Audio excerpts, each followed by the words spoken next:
Hello friends, जय हिंद। आज के इस वीडियो में हम भारत के पर्वत एवं पर्वतीय दर्रे तथा नदियाँ, नदी घाटी जो परियोजनाएं हैं उसको हम यहाँ पे जानेंगे। जो एग्ज़ाम में बार बार पूछे जाते हैं उस क्वेश्चन को हमने यहाँ पे लिया है, जो एग्ज़ाम की दृष्टि से काफ़ी इम्पोर्टेंट रहने वाली है। तो आप लोग वीडियो को कंटिन्यू एंड तक देखने का प्रयास करें ताकि आपका जो भी कन्फ्यूजन हो वह दूर हो सके और आप अपना एग्ज़ाम अच्छे से क्रैक कर सकें। जो अभी एग्ज़ाम होने वाली है, RRB, NTPC, railway group D, जो आर ओ जो भी एग्ज़ाम होने वाली हैं उन सभी एग्ज़ाम में एक क्वेश्चन पूछी गई क्वेश्चन है और आने की संभावनाएं ज़्यादा है। तो आप लोग वीडियो को कंटिन्यू इन तक देखेंगे तो आपका कोई भी कन्फ्यूजन नहीं रहेगा। तो ज़्यादा देर न करते हुए अपने प्रश्न की तरफ बढ़ते हैं। तो पहले प्रश्न क्या है, तो भारत की जो उत्तरी सीमा पर स्थित पर्वत का नाम बताना है यहाँ पे। तो जो भारत की उत्तरी पर्वत है वो क्या है? हिमालय पर्वत है। और हिमालय की उत्पत्ति किस भूसन्नति से हुई थी? तो क्या था हिमालय की उत्पत्ति? क्या था? पहले हिमालय वहाँ पे नहीं था, तो वहाँ पे क्या था? टेथी सागर था। जब गोंडवाना लैंड जो जब आया वहाँ टकराया तो वह धीरे धीरे क्या हुआ, वहाँ पहाड़ टाइप उभरता चला गया। वह आज भी बढ़ता है। हिमालय का पाद प्रदेश किस नाम से जाना जाता है? हिमालय जो पाद प्रदेश की बात हो रही है तो ये शिवालिक हो जाएगी। हिमालय पर्वत एक मुख्य प्रकार है, तो किस प्रकार की पर्वत है? तो यह वलित प्रकार की पर्वत है। भारत का सर्वोच्च पर्वत शिखर की बात करें तो गार्डन ऑस्टिन हो जाएगी। एक क्या है, विश्व की पर्वत की बात नहीं कर रही, सर्वोच्च पर्वत की अगर विश्व की बात कर लेगी तो माउंट एवरेस्ट हो जाएगी, लेकिन भारत की बात कर रही है तो यहाँ पे गार्डन ऑस्टिन होगी। भारत की नवीनतम पर्वत श्रेणी कौन सी है? तो हिमालय हो जाएगी। बात की हिमालय की सर्वोच्च चोटी की बात करें, हिमालय जो सबसे सर्वोच्च चोटी है भारत की तो कंचनजंगा है। हिमालय श्रेणी क्षेत्र में मिलने वाली संकीर्ण तथा अनुदैर्घ्य घाटियों को किस नाम से जाना जाता है? तो हो जाएगा दून के नाम से। किसे सागर माथा के नाम जानता है? तो एवरेस्ट को ही सागर माथा के नाम से जाना जाता है। कहाँ पे जाना जाता है सागर माथा के नाम से? तो नेपाल में। जिसे हम एवरेस्ट कहते हैं इंडिया में, उसे सागर माथा के नाम से नेपाल में जानी जाती है। हिमालय पर्वत की एक श्रेणी कानयुमा कहाँ स्थित है? तो नेपाल में हो जाएगी। शिवालिक श्रेणी का निर्माण कहाँ हुआ था? तो सेनोजोइक से हुआ था। सबसे प्राचीन पर्वत की बात करें, प्राचीन पर्वत श्रेणियों में कौन है? तो अरावली पर्वत सबसे प्राचीन पर्वत श्रेणी है। अरावली श्रेणियाँ भारत के किस राज्य में स्थित है? तो अरावली क्या है? राजस्थान में स्थित है। अगर अरावली पर्वत ना होती तो क्या होता? जो रेगिस्तान है वो काफ़ी तीव्रता से और आगे बढ़ जाती। ये पर्वत क्या है? जो राजस्थान है उसको रेगिस्तान बनने से रोकती है। अरावली श्रेणियाँ भारत के किस राज्य में स्थित है? तो राजस्थान हो जाएगी। भारत में सबसे प्राचीन वलित पर्वतमाला कौन सी है? तो अरावली हो जाएगी। अरावली पर्वत का सर्वोच्च शिखर क्या कहलाता है? गुरु शिखर। कौन सी हिमालय की पर्वत चोटी असम राज्य में स्थित है? असम राज्य की बात हो रही है तो यहाँ पे नामचे बारहवें जो है वह चोटी क्या है? हिमालय पर्वत की जो चोटी सब चोटी है वह असम में राज्य में स्थित है, नामचे बारहवें। नंदा देवी चोटी किस भाग पर है? तो कुमायूं हिमालय में नंदा देवी चोटी है। उत्तराखंड हिमालय की सर्वोच्च चोटी की बात करें वह नंदा देवी। हिमालय की सब चोटियाँ हैं ये सब। काराकोरम पर्वत श्रेणी का पूर्व नाम क्या है? कृष्णागिरि है। लघु हिमालय श्रेणी के ढालों पर मिलने वाले छोटे छोटे घास के मैदानों को जम्मू कश्मीर में क्या कहा जाता है? तो जम्मू कश्मीर में क्या है? मर्ग कहा जाता है, सर सर्ग कहा जाता है। तो वहाँ पे जो छोटे छोटे घास के मैदान होते हैं उसे मर्ग कहा जाता है। बाद में कौन सी पर्वत श्रेणी केवल एक राज्य में फैली हुई? तो अजंता। किस पर्वतमाला को सह्याद्री के नाम से भी जाना जाता है? तो पश्चिमी घाट को। सह्याद्री पश्चिमी घाट पर्वत की सबसे ऊंची शिखर है, तो यहाँ पे कुद्रेमुख हो जाएगा जो 1892 मीटर ऊंची है। लघु हिमालय श्रेणी के ढालों पर मिलने वाले छोटे छोटे घास के मैदानों को उत्तराखंड में क्या कहा जाता है? तो बुग्याला एवं पयार। सतलज एवं काली नदियों के बीच हिमालय का कौन सा प्रादेशिक विभाग स्थित है? कुमायूं हिमालय। काली एवं तीस्ता नदियों के बीच हिमालय का कौन सा प्रादेशिक विभाग स्थित है? नेपाल हिमालय। नर्मदा एवं ताप्ती नदियों के बीच स्थित है सतपुड़ा पहाड़ियाँ। अंडमान और निकोबार द्वीप समूह में सबसे अधिक ऊंची चोटी किसकी है? सांडिल पीक की। एडमंड हिलरी तथा तेनजिंग नोर्गे द्वारा विश्व की सर्वोच्च चोटी माउंट एवरेस्ट पर सबसे पहले किस वर्ष विजय प्राप्त की गई थी? तो 1953 में। कुल्लू घाटी किस पर्वत श्रेणियों में के बीच स्थित है? तो मध्य हिमालय एवं शिवालिक के बीच। हिमालय का दूसरा सबसे ऊंचा पर्वत शिखर कंचनजंगा भारत के किस राज्य में है? तो सिक्किम में। पूर्वी घाट एवं पश्चिमी घाट पर्वत श्रेणियों का सम्मिलन स्थल है नीलगिरी पहाड़ी। पूर्वी घाट पर्वत श्रेणी का सर्वोच्च शिखर की बात करें तो विशाखापत्तनम हो जाएगा 1680 मीटर और महेंद्रगिरी 1501 किलोमीटर। भारत के सबसे दक्षिण भाग में स्थित पहाड़ियाँ कौन सी है? कार्डेमम है। शिवराय पहाड़ियाँ कहाँ स्थित है? तो तमिलनाडु में है। हम मैप में देख सकते हैं तमिलनाडु का चित्र। कार्डेमम पहाड़ी कहाँ अवस्थित है? तमिलनाडु एवं केरल में। तो तमिलनाडु जो लाल से दर्शाया गया है वो तमिलनाडु है, और जो हरे रंग जो है क्या है धानी रंग से है वो क्या है? केरल का मानचित्र है। गिरनार पहाड़ी कहाँ अवस्थित है? गुजरात में। गारो घासी जयंतिया पहाड़ियाँ जनजयंतिया किस राज्य में स्थित है? गारो खासी जयंतिया पहाड़ियाँ किस राज्य में स्थित है? तो मेघालय हो जाएगी। प्रायद्वीपीय भारत में उच्चतम पर्वत चोटी की बात करें तो अन्नाईमुड़ी हो जाएगी। दक्षिण भारत का सर्वोच्च पर्वत शिखर कौन सा है? अन्नाईमुड़ी। छोटा नागपुर पठार की सबसे ऊंची पर्वत चोटी की बात करें तो पारसनाथ हो जाएगा। पाट भूमि पाई जाती है छोटा नागपुर में। कोडाईकनाल किस पर्वत श्रृंखला का स्थित है? पालनी। हिमालय की सर्वोच्च शिखर माउंट एवरेस्ट की ऊंचाई कितनी है? 8,848 मीटर। आर्यों ने भारत में किस दर्रे से होकर प्रवेश किया था? तो खैबर दर्रे से। खैबर दर्रा कहाँ है? तो पाकिस्तान में है। खैबर दर्रे से कौन से दो देश जुड़े हैं? अफगानिस्तान और पाकिस्तान। जवाहर सुरंग नाम किस प्राकृतिक प्रवृत्ति दर्रे को दिया गया है? तो बनिहाल दर्रा को जवाहर सुरंग दिया गया है।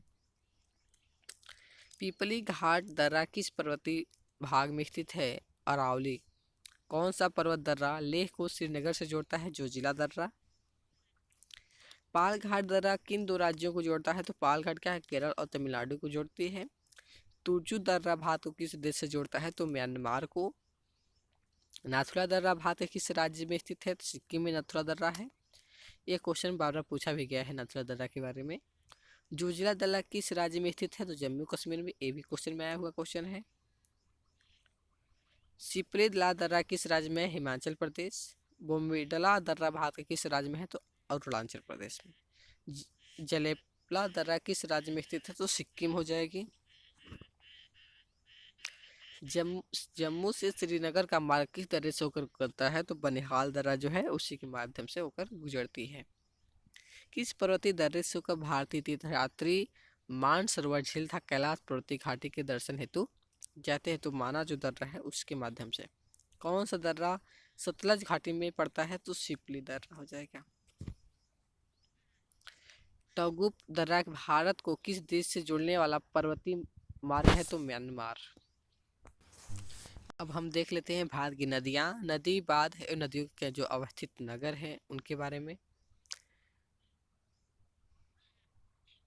भारत में यरलुंग जगबो नदी को किस नाम से जाना जाता है? तो ब्रह्मपुत्र के नाम से। किस नदी को जैविक मरुस्थल कहा जाता है? दामोदर नदी को। किस नदी को उड़ीसा का शो कहा जाता है? तो ब्राह्मणी नदी को।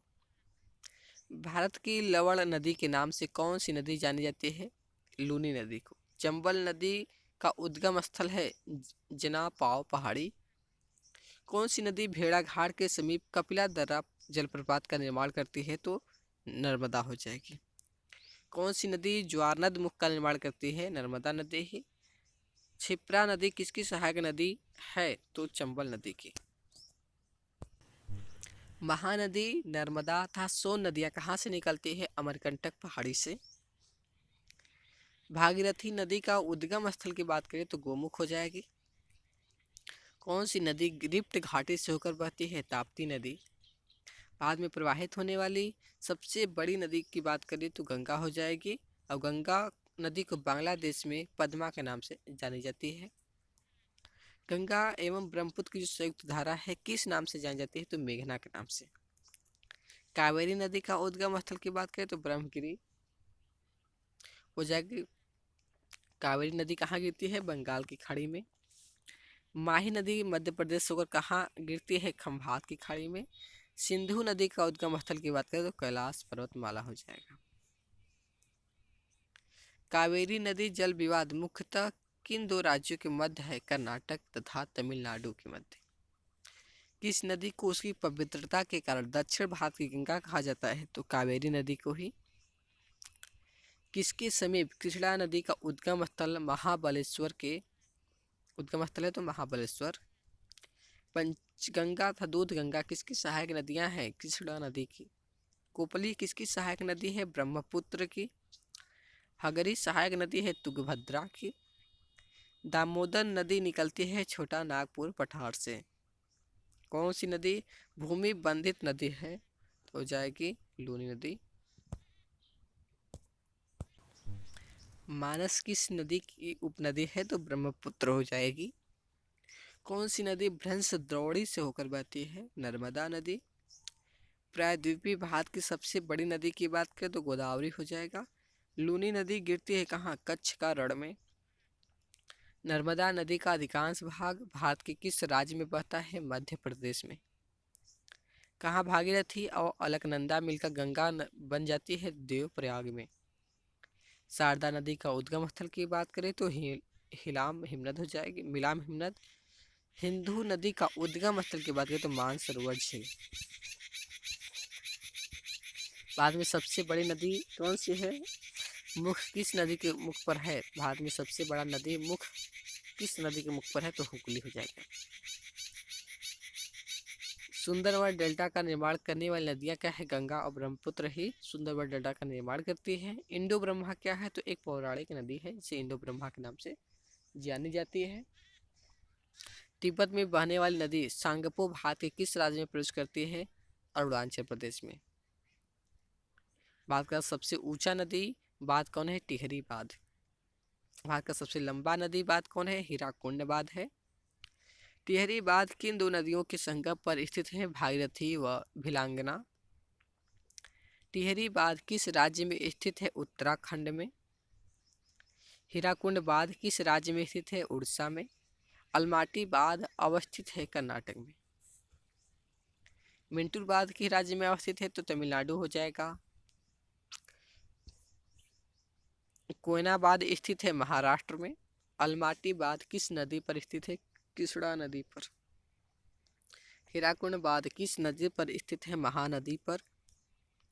थीन बांध किस नदी पर बनाया गया है? रावी नदी पर। किस नदी पर गांधी सागर, जवाहर सागर तथा राणा प्रताप सागर निर्मित है? चंबल नदी। सरदार सरोवर बांध की बात करें तो यह कहाँ स्थित है? नर्मदा नदी पर जो सरदार सरोवर बांध बनी है। किस नदी पर मैथान, बाल पहाड़ी एवं तिलैया बांध बनाए गए हैं? तो बाराकर पर। पोंग डैम किस नदी पर बनाया गया है? ब्यास नदी पर। फरक्का बांध किस नदी पर बनाए गए हैं? गंगा नदी पे हो जाएगी। नागार्जुन बांध किस नदी पर अवस्थित है? कृष्णा नदी पर। तुंगभद्रा बांध किस राज्य में अवस्थित है? कर्नाटक में। लोअर भवानी बांध अवस्थित है तमिलनाडु में। इडुक्की बांध किस राज्य में स्थित है? केरल में हो जाएगी। नागार्जुन सागर किस राज्य में अवस्थित है? तो आंध्र प्रदेश हो जाएगा। मेट्टूर बांध किस नदी पर बनाया गया बांध है? तो क्या होगा? कावेरी हो जाएगी। गंगा नदी पर कौन सी प्रांतीय राजधानी स्थित है? पटना। कौन सा नगर गंगा यमुना सरस्वती के संगम पर स्थित है? इलाहाबाद। यहाँ पे क्या है? कुंभ मेला लगता है। आगरा किस नदी के किनारे स्थित है? यमुना नदी के। तेलंगाना राज्य की राजधानी हैदराबाद किस नदी के तट पर स्थित है? तो मूसी नदी। गोवा राज्य की राजधानी पणजी किस नदी के किनारे स्थित है? मांडवी।